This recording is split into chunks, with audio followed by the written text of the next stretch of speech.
Olá, é uma grande alegria, mais uma vez, estar aqui com você neste programa, para juntos estudarmos a Palavra de Deus de uma forma expositiva, de uma forma em que você tenha compreensão exatamente daquilo que está na mente de Deus, a sua Palavra.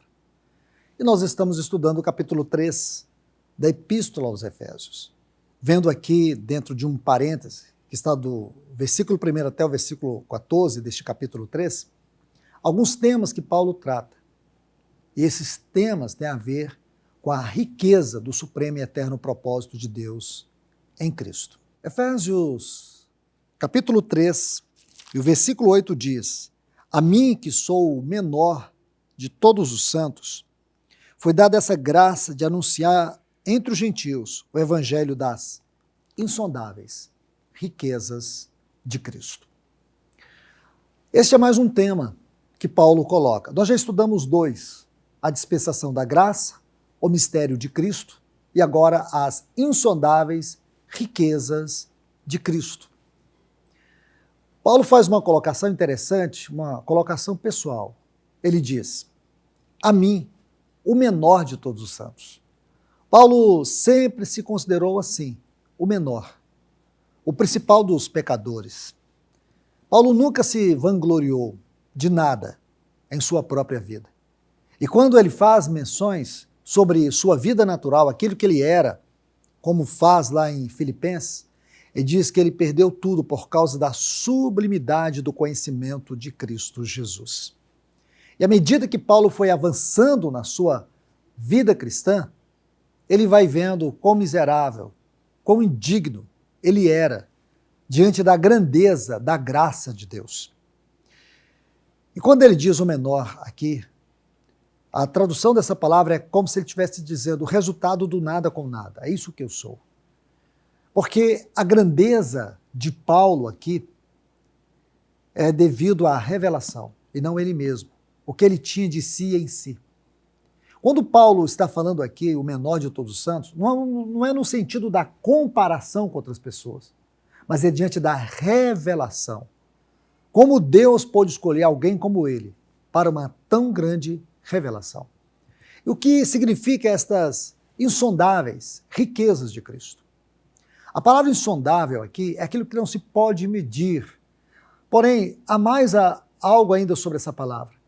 É aquilo que você não pode determinar o seu fim, você não pode alcançar o seu fim. É aquilo que não tem fim. É tão rico, é tão profundo, que você nunca vai chegar ao seu fim. E por que eu falo isso? Por que estou dando ênfase nesse ponto? Porque nós vivemos num tempo de grande pobreza espiritual. Apesar de tantas ferramentas de pesquisas teológicas, tantos livros, tantos dicionários, creio que nossa geração é uma geração que tem sido abençoada com todas essas riquezas de livros, de materiais, de dispositivos, de acessos a mensagens. Por outro lado, é a geração mais analfabeta, espiritualmente falando. Uma geração que não tem compreendido as riquezas do Evangelho, que não tem compreendido o chamamento e a vocação celestial. À medida que a volta do Senhor se aproxima, mais as trevas espirituais cobrem a terra. E nós estamos vivendo um tempo de grande apostasia. Como é possível viver uma vida cristã pobre diante de tantas riquezas da palavra de Deus? Hoje estão tentando secularizar a palavra de Deus. Hoje a palavra de Deus tem sido pregada como se fosse reflexões e discursos de motivação.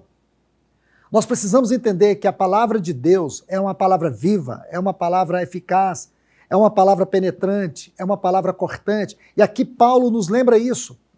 O Evangelho de Deus, o Evangelho de Deus em Cristo, é uma riqueza que transforma, é uma riqueza que cura, é uma riqueza que liberta, é uma riqueza que assombra o nosso coração pela grandeza da revelação do caráter de Deus no seu amor, na sua graça, na sua misericórdia. Nós não podemos pensar no Evangelho como uma coisa qualquer. O Evangelho de Cristo é o Evangelho de riquezas incomparáveis. de verdades que você não encontra em outro lugar. A verdade de Deus no seu Evangelho é a verdade.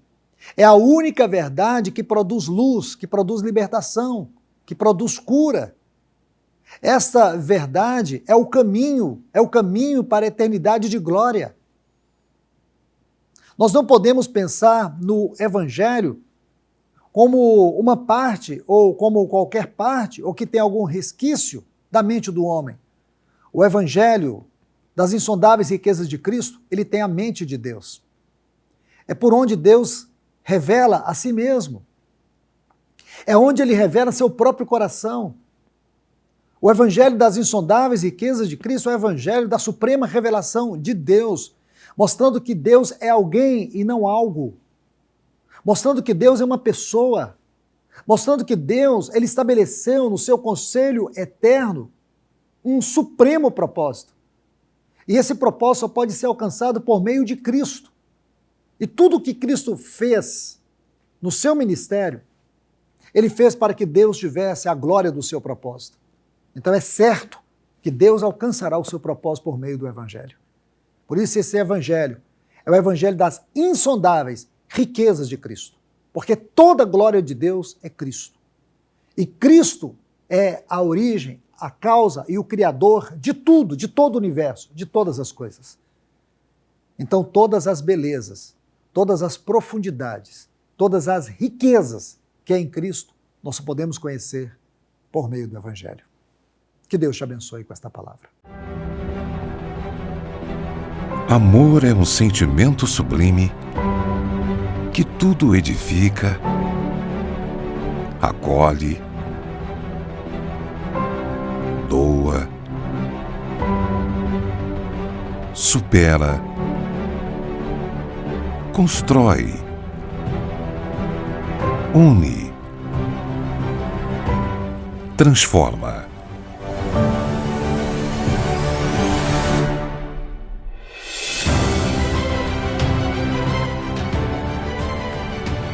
Tudo tem o seu tempo determinado e há tempo para todo o propósito debaixo do céu. Há tempo de plantar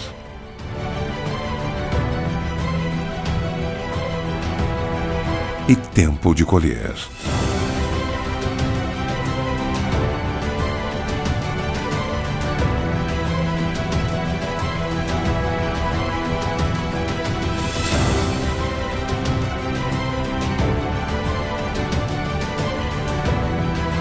Paz universal. Amor incondicional.